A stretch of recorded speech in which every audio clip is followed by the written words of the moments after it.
In a country where the K-pop industry thrives on perfection, polished smiles, and tightly scripted personas, one voice decided to sing a different tune. Not about heartbreak, not about teenage dreams, but about truth. That voice belonged to Holland. He wasn't born into stardom. He wasn't molded by a major agency. He didn't have a powerful PR machine backing him. What he did have was courage and a story the world wasn't ready to hear. When he released Neverland, the K-pop world didn't just blink. It recoiled, gasped, and then looked closer. The video wasn't graphic. It wasn't wild. But it featured something that had, until that moment, never been allowed. Two men falling in love. And not in a symbolic, artistic way. In a kiss, a real one, between two young men. This was not just a music video. It was a revolution in 3 minutes. Holland was born Go Tae-seob in March 1996 in a conservative corner of South Korea, a place still grappling with the language of identity and the permission to be different. He wasn't raised in a household where queerness was spoken about, only where it was felt in silence and avoided in conversation. From a very young age, Tae-seob sensed he wasn't like the other boys.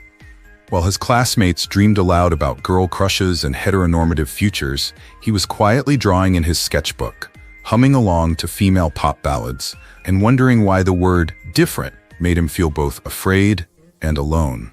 There was no roadmap for him. No Korean singer, actor, or idol had ever stood in the spotlight and said, "I'm gay." The only portrayals he saw of queerness were foreign, distant, and often misunderstood in his culture. But that silence didn't erase what he knew inside.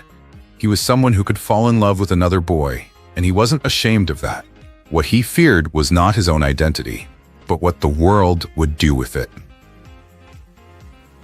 Growing up in the 2000s, Tae-seob bore the full weight of double lives. A son expected to follow traditional values, and a child trying not to let the light in him dim. Every school day was an act of rehearsed invisibility. Laughing at the right jokes, pretending crushes on female classmates, guarding his phone from curious friends who might find the soft, romantic male imagery he saved in secret. He became fluent in avoidance, masking, and silence. But music was the one place where he didn't have to hide. He fell in love with Western artists who dared to say what he couldn't. Lady Gaga's Born This Way, Troye Sivan's Delicate Honesty, even queer-coded songs from older K-pop acts that hinted but never named. He began to write songs in his room, recording covers, teaching himself the tools of production. He had no agency, no industry training, just hunger, and the belief that if he didn't exist in the world, he would have to become the person he needed to see. The path to self-expression wasn't glamorous. Tae-seob took on menial part-time jobs, serving coffee, cleaning in studios, assisting with low-budget shoots, just to save enough money for basic equipment. Each paycheck was carefully budgeted. Rent, food, and whatever was left went to his music. When friends asked him why he worked so hard with no guaranteed outcome, he only smiled. They didn't know that his dream wasn't just about fame, it was about survival. He wasn't chasing applause. He was chasing the right to exist as himself. Every lyric he wrote was a coded message to the world.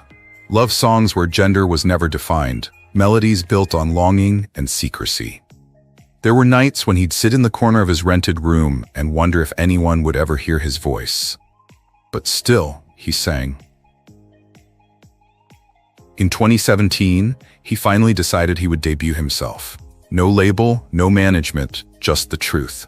The idea for Neverland wasn't just a song, it was his manifesto. A place where queer youth could feel safe, a metaphorical world where he and people like him could exist without shame. He storyboarded the video himself, reached out to film students who believed in his message, and began crowdfunding with a simple plea: "Help me tell this story." Donations came in slowly at first, but then picked up. Many were anonymous. Some came with messages, "For the boy I couldn't be," or "For the story I wish I had." It wasn't just money, it was proof that his voice mattered. The filming process was difficult. They had to shoot in hidden locations, work around tight budgets, and deal with rental companies who pulled out last minute when they learned the theme of the video. But through every obstacle, Tae-seob remained calm. "Even if the world says no," he told his team, "I say yes." When Neverland was released in January 2018, it didn't go viral immediately, but it spread quietly, powerfully, and globally. Queer forums picked it up. LGBTQ+ influencers reacted to it.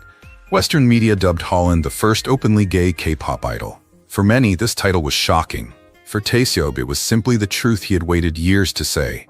The video wasn't about provocation. It was about existence. Two boys laughing, holding hands, kissing beneath fireworks. It didn't scream. It whispered. And in that whisper, millions heard a message they had longed for their entire lives. Korean media didn't know what to do with him. Major stations ignored him. Some outlets criticized him for bringing Western liberalism into K-pop. But for every door that closed, another opened internationally. Holland was invited to speak at queer panels, interviewed by LGBTQ+ publications, and featured in playlists dedicated to pride. He was no longer just a singer, he was a symbol. But being a symbol is heavy. Holland began to receive hate mail, death threats, messages calling him disgusting. But he also received letters, handwritten ones from Korean teens who said, "Because of you, I'm still alive." It was overwhelming, empowering, terrifying, beautiful. At home, things were quiet. His parents didn't say much. They didn't celebrate his debut, but they didn't condemn him either. In one rare conversation, his mother said, "I don't understand, but I see that you're happy." It wasn't full acceptance, but it was a beginning. What Holland did wasn't just release a debut single. He cracked a wall. And through that crack, light poured in, for others and maybe finally for himself. He once said in an interview, "I don't want to live a perfect life. I want to live an honest one." And with Neverland, Go Taeseob, now Holland, had finally stepped into that honesty. With Neverland having quietly cracked the surface, Holland didn't rest. He didn't pause to enjoy the sudden international attention. Instead, he used it as fuel. The world now knew his name, but he wasn't finished. If his debut had whispered his truth, his next steps would roar. He began writing new music immediately, pouring every ounce of fear, frustration, and fragile hope into songs that cut deeper than the surface-level pop of his peers. He was no longer content with vague metaphors. He wanted to say it plainly, lyrically, powerfully. In a world where idols sing of generic love, Holland was telling stories of longing between men, of heartbreak, distance, and quiet defiance. In July 2018, Holland released the song "I'm Not Afraid." It was a declaration, not just of identity, but of creative freedom. The lyrics spoke of living unapologetically, and the music video featured him dancing intimately with another male dancer, again challenging the sanitized heteronormative image of K-pop idols. This time, there was no shock, just quiet admiration and louder support from LGBTQ+ fans worldwide. His courage had started something. But in Korea, things were still difficult. No television stations would book him. No radio shows invited him. He wasn't banned, but he was invisible, a passive form of censorship. His fans, dubbed Harling, began to rally online, streaming his videos, defending him on forums, and buying his music directly. In an industry where idols live or die by exposure, Holland's fanbase became his lifeline. As he gained traction globally, he faced new challenges. International tours were expensive, visa processes complicated, and major promoters were hesitant to back an independent queer Korean artist. But Holland pushed forward. He performed at LGBTQ+ festivals in Europe, appeared in queer art events in the US, and built connections with other queer artists worldwide. He wasn't just a K-pop star now, he was a bridge. In 2019, he released the self-titled EP Holland, which further cemented his voice. Tracks like Nar C and Loved You Better explored themes of insecurity, desperation, and queer romance with a rawness uncommon in polished idol discographies. He shot the videos independently, often crowdfunding or pooling fan donations, and always kept full creative control. For Holland, every detail mattered, from how intimacy was portrayed on camera to what words were used in translation. He refused to compromise his truth. By 2020, the world was changing. The global rise in queer visibility, movements like Black Lives Matter, and the increase in youth-led advocacy made space for Holland's voice. He began to speak not just about his music, but about mental health, identity, and the weight of being the first. In one emotional live stream, he confessed, "Sometimes I wish I wasn't the only one. It's lonely. But if I stop now, the ones coming after me might never get the chance." His words hit hard. Fans wrote essays, blogs, even zines about the impact Holland had on them.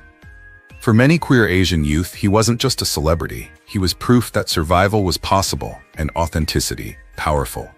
Through his music, he didn't just reflect emotions, he validated them. But with visibility came rumors. Holland was often linked romantically with dancers, stylists, or fellow musicians. The most persistent rumor centered around a male model who appeared in 2 of his videos. Fans speculated they were dating, citing subtle glances and off-camera interactions. Holland never confirmed nor denied these stories. He once tweeted, "I will love who I love. If it's real, you'll feel it in the music." That ambiguity wasn't evasion, it was artistry. Holland never intended to be a gossip headline. His relationships, whether imagined or real, were for him. And yet he kept writing songs that left room for interpretation, for speculation, for connection. In a culture obsessed with idols' private lives, Holland gave just enough to let fans feel close, but protected enough to remain whole. In 2021, he returned with the track Number Boy, a moody, experimental piece that dealt with themes of emotional exhaustion and being reduced to statistics in an industry that rarely valued queer stories. The song was raw, the visuals even more so. No choreo, no glossy sets. Just Holland, staring into the camera, breaking down slowly. It was hard to watch, and impossible to forget. His art had matured, so had his audience.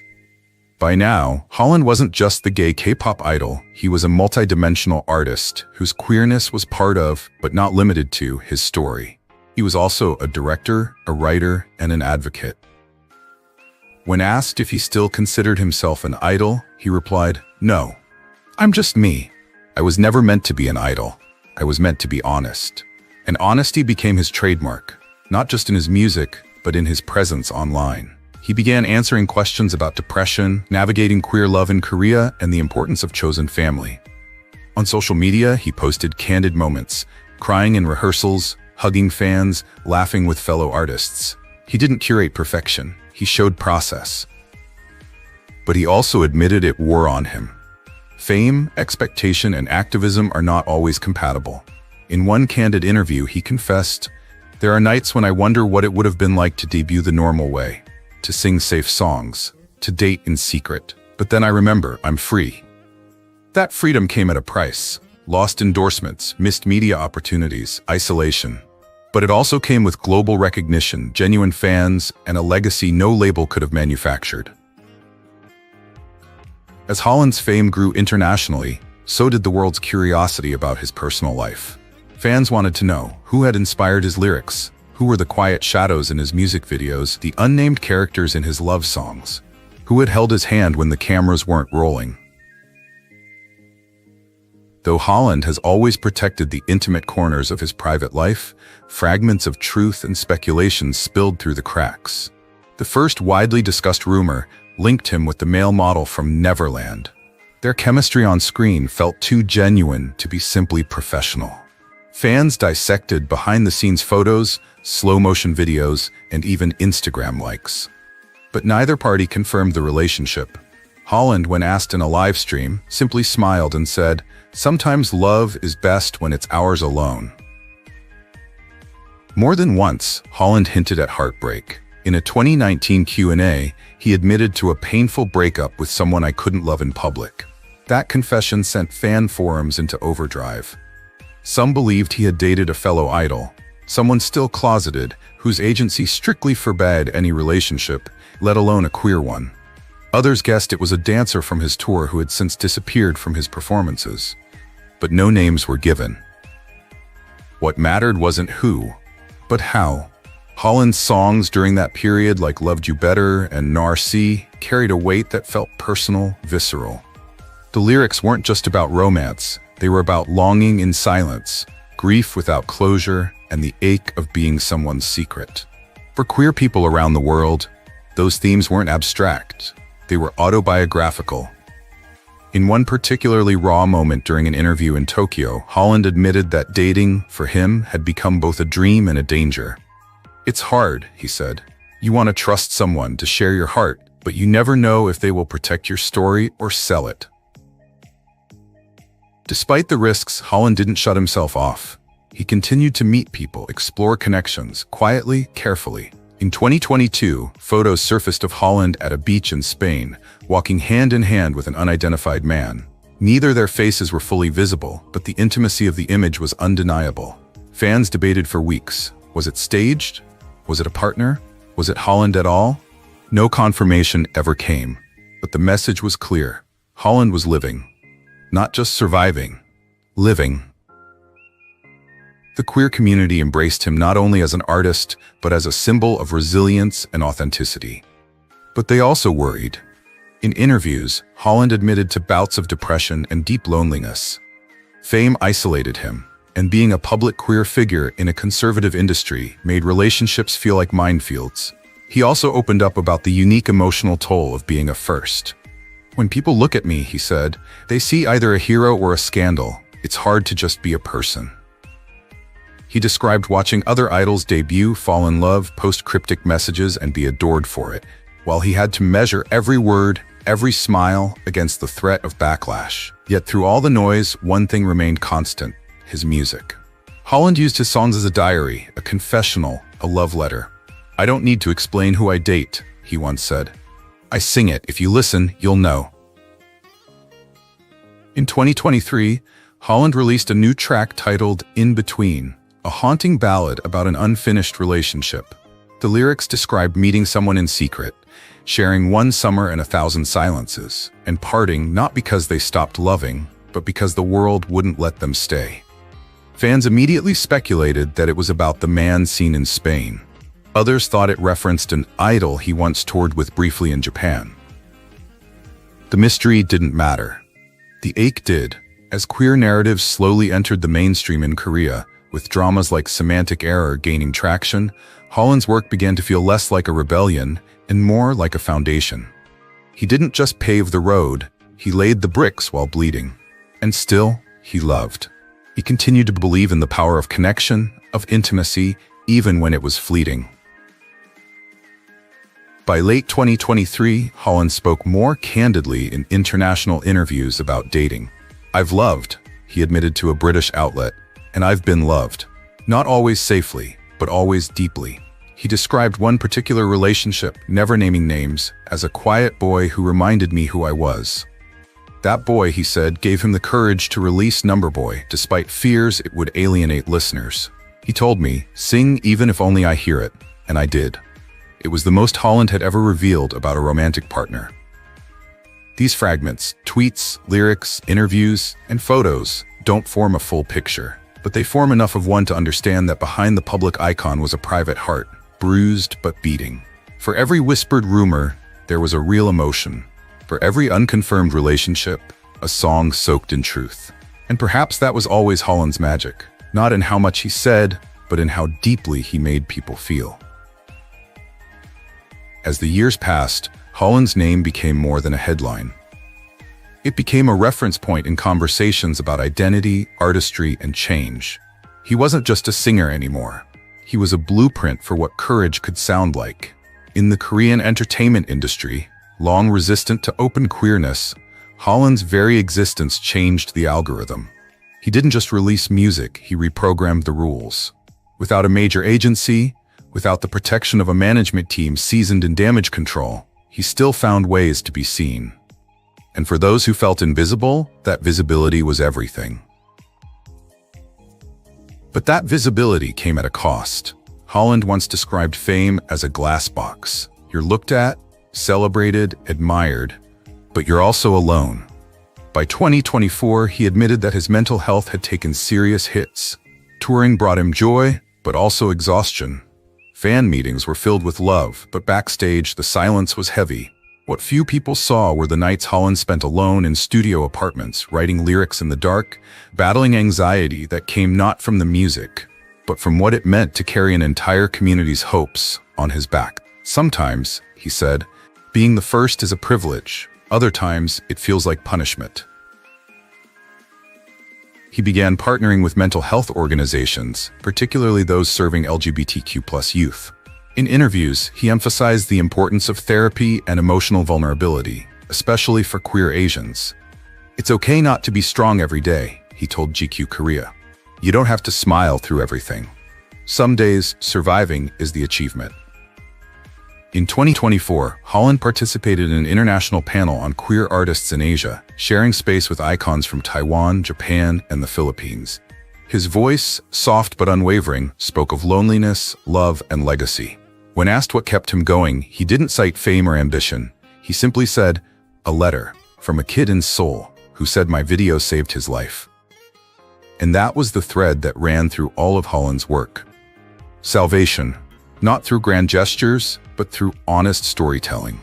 Through refusing to be edited down. Musically, Holland evolved. His later work, like About Time and Goodbye 20s, touched less on rebellion and more on reflection. The production was smoother. The lyrics, still confessional, now came from someone who had been through the fire and learned to breathe in smoke. In 2025, he quietly released a photo book titled Half the Sky, filled with handwritten notes, candid photos, and reflections from fans around the world. It sold out in hours. The most quoted line from that collection, "Maybe I was born to be loud, but taught to whisper. Now I'm learning to sing again." Critics began re-evaluating his impact. What once was dismissed as niche or radical was now understood as foundational. Younger idols who once avoided Holland's name now praised him. Directors who once refused to cast openly queer artists began featuring gay couples in dramas. It wasn't a revolution, it was an infection of truth, spreading slowly but surely. Still, Holland remained humble. "I'm not a role model," he often said. "I'm just someone who got tired of hiding." In his final interview of 2025, sitting in a small cafe in Daegu, where he once dreamed of escaping, Holland smiled when asked what he would tell his 15-year-old self. "I'd say, it's going to hurt, but you'll become someone your younger self needed." And maybe that's the truest form of coming out, not just telling the world who you are, but becoming who you were always meant to be.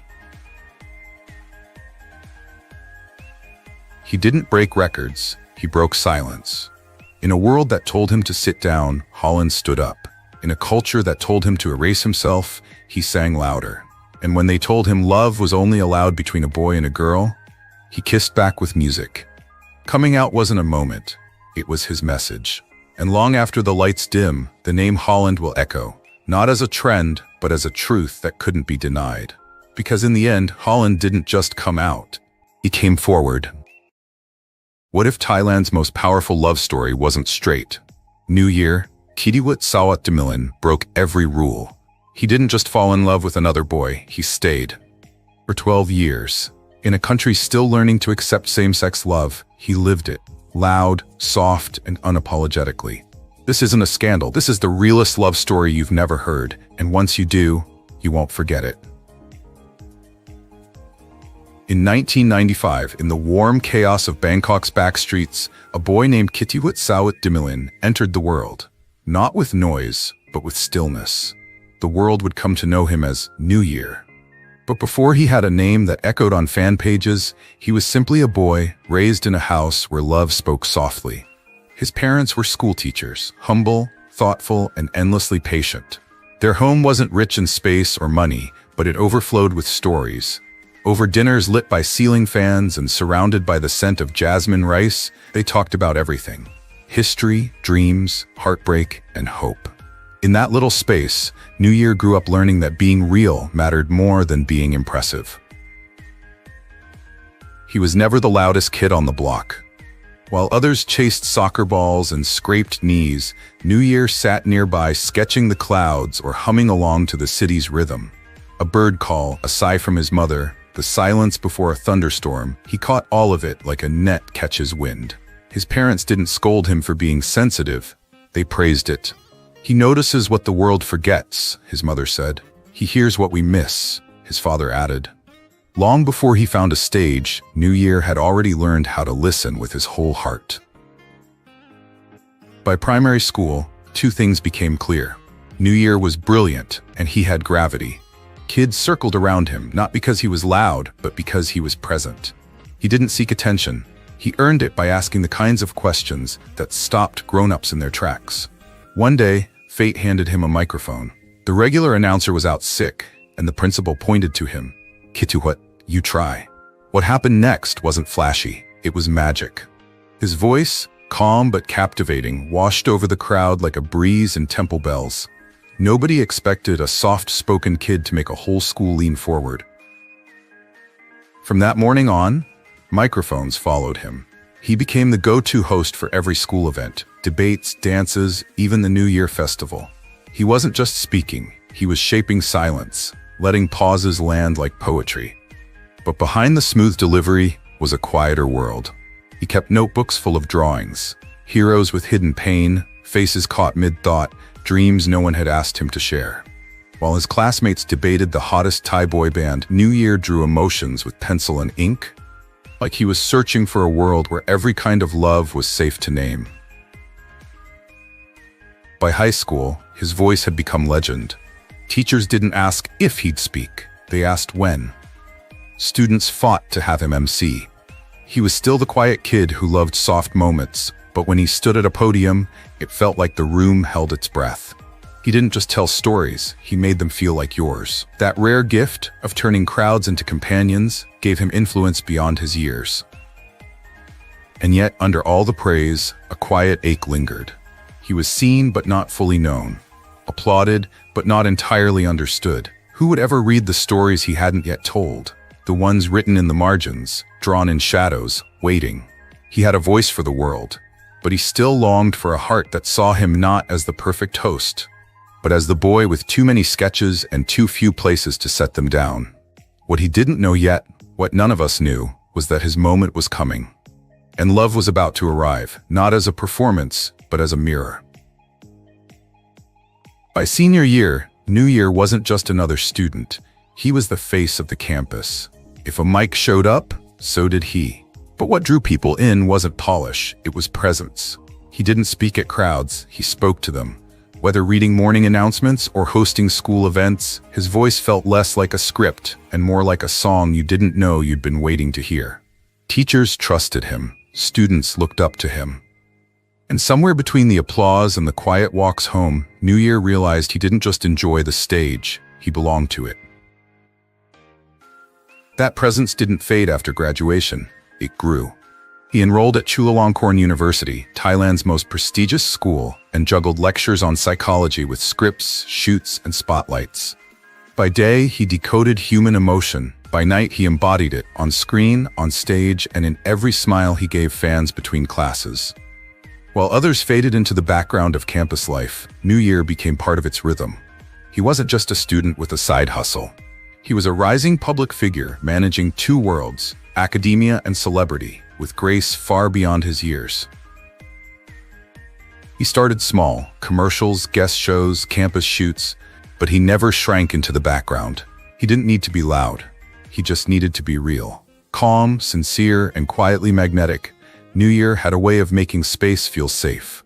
The fashion world caught on fast. His soft grace, paired with a gaze that felt like listening, turned heads. Suddenly, the kid with sketchbooks was fronting editorials and walking runways, not because he shouted, but because he glowed. He wasn't trying to impress. He just showed up as himself, and that was enough. Then came TV. His first role was in Shortcut to Your Dream, 2012, a blink and you miss it part, but he kept going.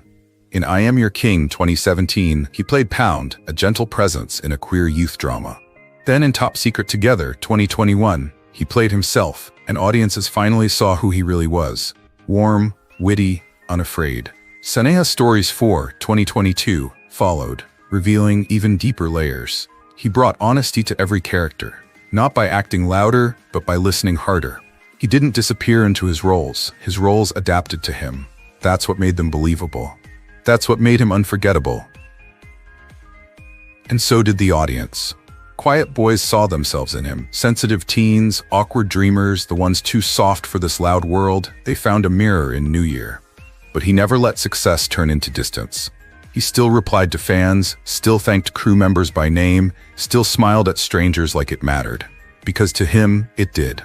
Fame never made him untouchable. In fact, it made him even more intentional. He knew visibility came with responsibility, and he carried it gently. Fame wasn't the goal. Visibility was. He wanted to show that being soft didn't mean being invisible, that kindness could be power. By 2018, casting directors said, "We need someone like him." Not flashy, just steady, honest, real. He took roles that reflected those values, supported queer projects, and spoke publicly about empathy, gender, and mental health, long before it was trending. He didn't chase virality, he built value. In interviews, he talked about self-worth, healing, and how LGBTQ+ teens deserved stories that didn't end in tragedy. He wasn't just in the spotlight, he was reshaping it. But the most important part of his story wasn't the career. It was what he built with it. Not just status, but space. Not just fans, but connection. And behind all that charm was a secret waiting to unfold, a truth wrapped in pastel macarons, long-distance texts, and the softest kind of courage. Because New Year wasn't just rising, he was about to fall. In love, and this love would become more defining than any spotlight ever could. Because sometimes, the most powerful roles we play aren't on screen, they're in someone's heart. In a world where fame often rises from drama or raw charisma, New Year chose another route, one paved with quiet consistency, sincerity, and deep emotional intelligence. After already becoming a high school standout, he stepped into Chulalongkorn University, Thailand's most prestigious campus, not to boost his resume, but to study psychology. He wasn't chasing recognition, he was chasing understanding. He wanted to know what made people freeze when they were afraid, what made them laugh through pain, what made someone feel seen, really seen. And while he studied human behavior in class, he explored human emotion on stage, hosting student events, appearing on university TV, modeling on the side. Little by little, his name outgrew the classroom. His face began appearing not just on flyers around campus, but on screens across Bangkok. Without controversy, without theatrics, he stayed soft, and people remembered him, not because he demanded attention, but because he gave it. By 2015, New Year had fully stepped into Thailand's entertainment scene. He hosted talk shows, fronted fashion campaigns, appeared on red carpets, and emceed events from brand launches to cultural festivals. Whether he was introducing celebrities or narrating a touching segment, his delivery was always the same: calm, grounded, warm. The kind of presence that made people lean in. Audiences trusted him. Brands respected him. And behind all that ease was relentless preparation, writing, rewriting, researching, rehearsing. But the moment that truly redefined his voice came in 2017, when he and his longtime partner both launched a YouTube channel together. Not for fame, not for clicks, but to share something rare, a love that wasn't hidden. Their content didn't chase virality, it invited vulnerability. It was soft, slow, and deeply human. They cooked together, cried together, laughed over travel fails, answered fan questions, reacted to music videos, and sat in front of a camera talking about what it meant to love without apology. They didn't act, they didn't script, they simply showed up as themselves. And that honesty resonated. Their subscriber count rose fast, but the real impact came from the comments. "You helped me survive this year. I showed my mom your video before I came out. You made me feel normal for the first time." New Year wasn't trying to be famous, he was trying to be honest. And in a world full of curated perfection, his truth felt like oxygen. He created something bigger than content, he created a space to exhale. The impact only grew. He was invited onto national talk shows, nominated for major media awards, signed by some of Thailand's biggest lifestyle and fashion brands. Yet through it all, he remained himself. No gimmicks. No louder-than-life persona, just a quiet confidence that, ironically, echoed louder than the rest. He never once called himself an activist, but in a country where LGBTQ+ figures are often muted or edited out entirely, New Year's presence alone was political. He didn't fight the system, he lived beyond it. He didn't hold up a banner, he was the message, that you can be soft and strong, out and respected, kind and still unforgettable. Whether he was sitting on a panel, walking a red carpet, or leading a brand campaign, one thing remained unchanged: his authenticity. he was still the same boy who once sketched faces quietly in the back of the classroom. Now he was helping thousands of young people sketch themselves into a story they could believe in. Most celebrities build fences around their fame, but New Year built bridges between fans and brands, between public image and private identity, between those who feel too much and those who feel like they're too much.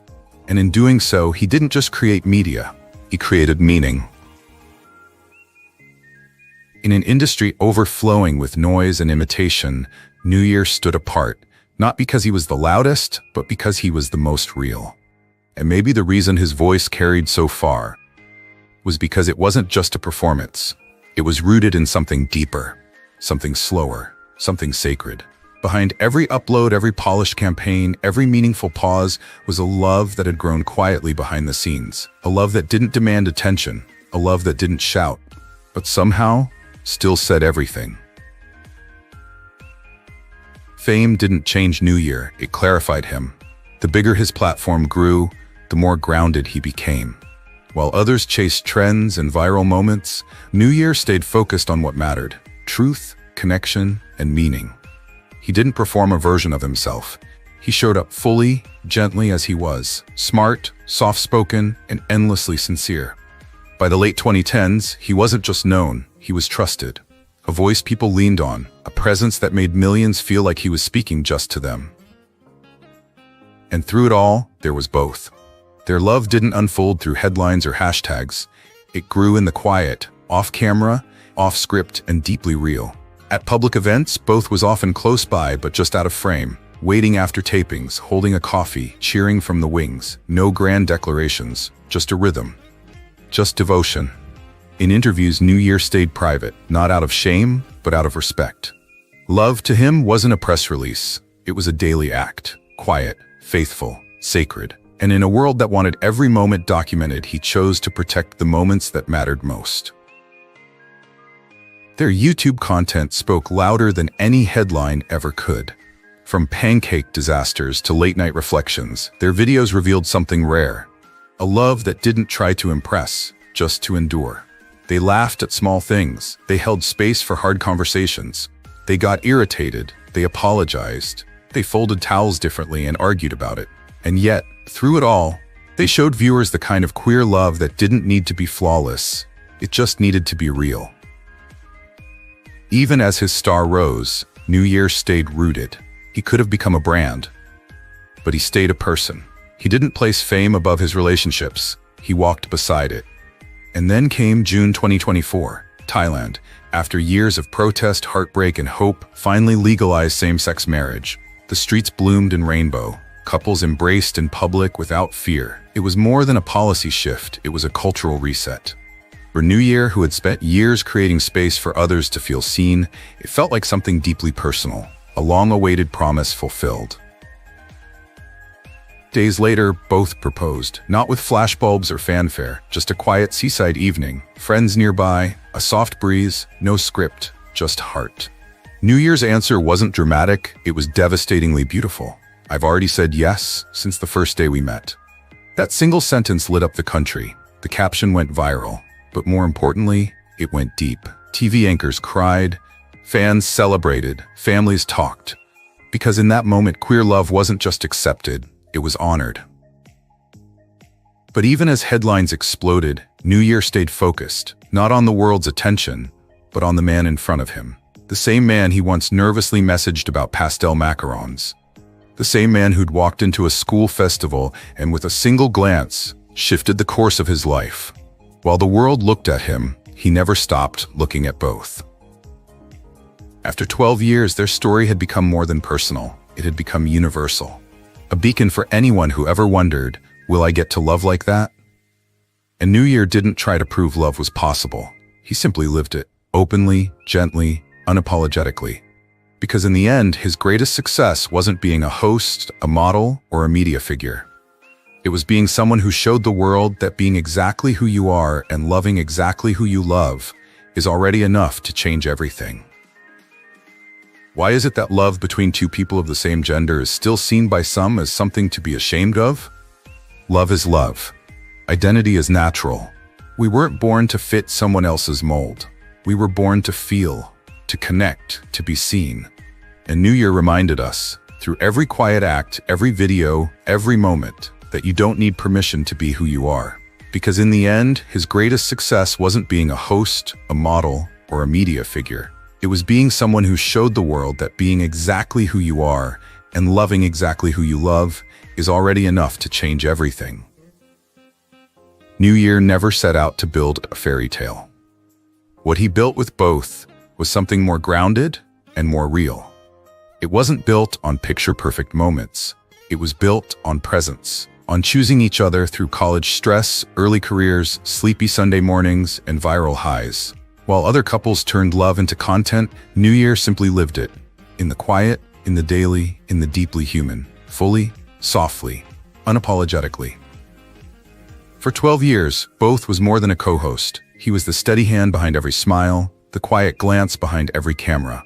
Their love didn't perform. It pulsed, it held, it whispered rather than shouted. And in a media culture where queer love was either sensationalized or erased, what they offered was revolutionary. A glimpse of same-sex love that wasn't just visible, it was ordinary. And that in itself was a radical act. That's what made the proposal so unforgettable. When Thailand became the first Southeast Asian country to legalize same-sex marriage in June 20th of 24, the nation exploded in joy. But New Year didn't celebrate with spectacle. He celebrated with stillness, a tear, a smile, a soft yes. On a beach with close friends, both proposed. And New Year answered with a line that stopped time. "I've already said yes since the first day we met." That moment cracked something wide open.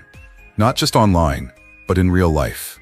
The video went viral, yes, but the ripple was deeper. Young queer teens dared to dream. Older couples who had waited decades quietly cried in their kitchens. Parents who didn't understand paused to listen.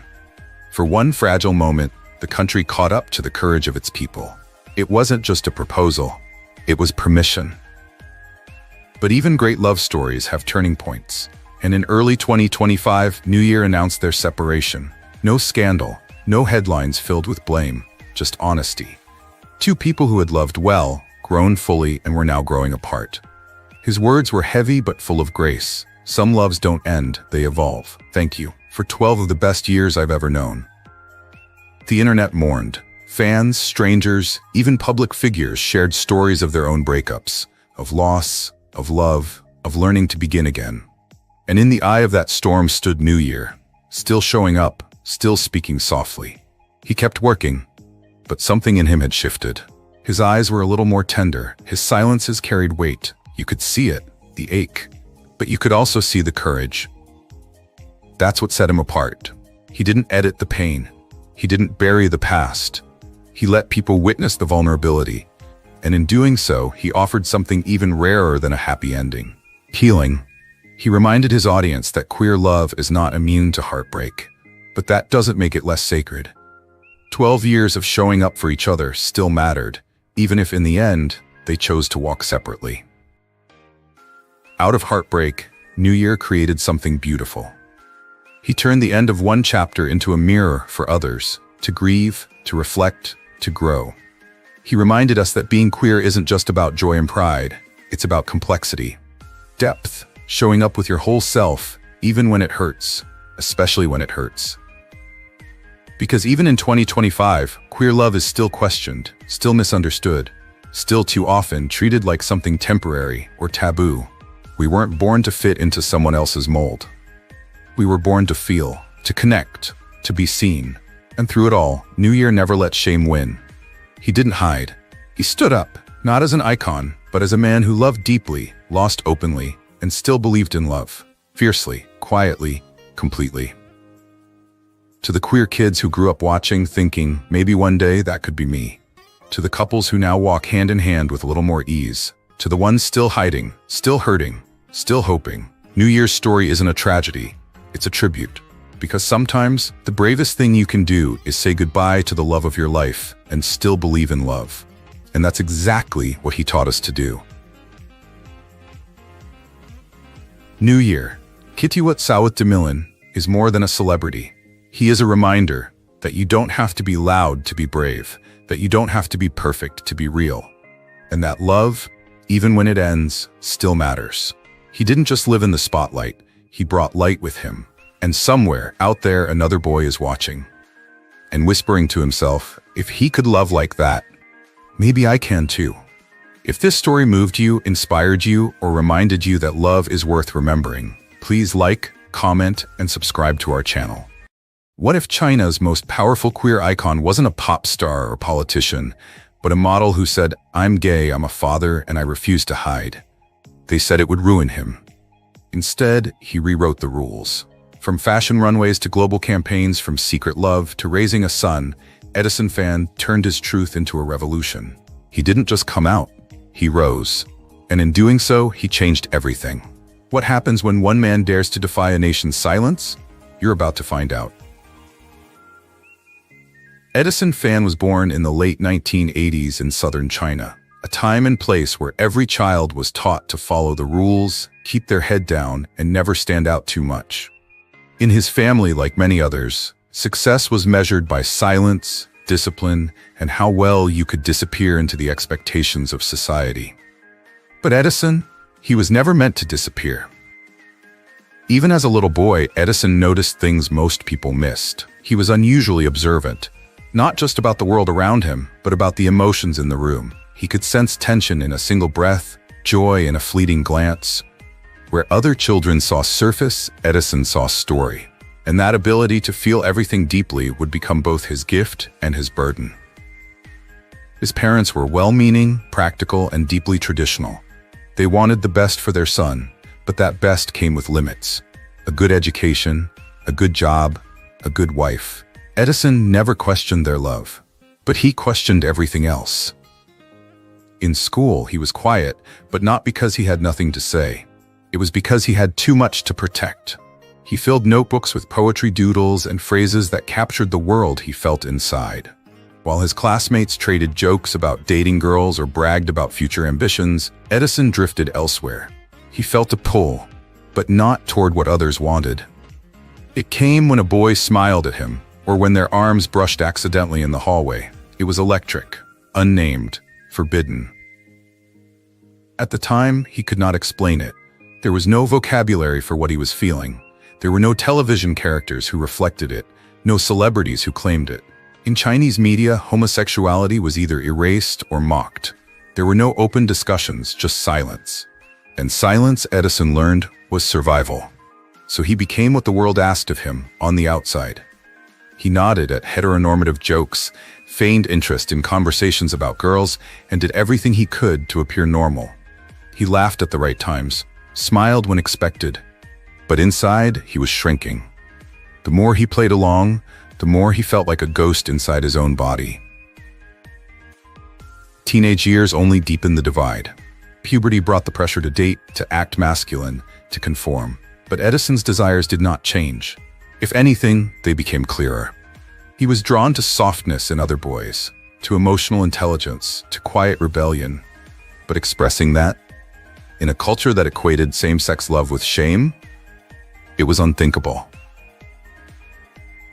There were moments when he almost said it out loud, when a friend lingered too long during a sleepover, when a stranger in a bookstore made eye contact that lasted a second too long.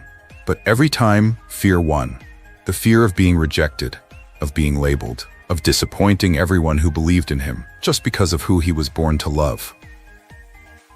Edison began to split himself into pieces. The version his family saw, polite, obedient, hardworking, and the version he only allowed to exist in dreams, free, curious, yearning. At night, he would lie awake wondering if he was broken, if anyone else in the world felt what he felt, if there would ever be a day when he could say it out loud,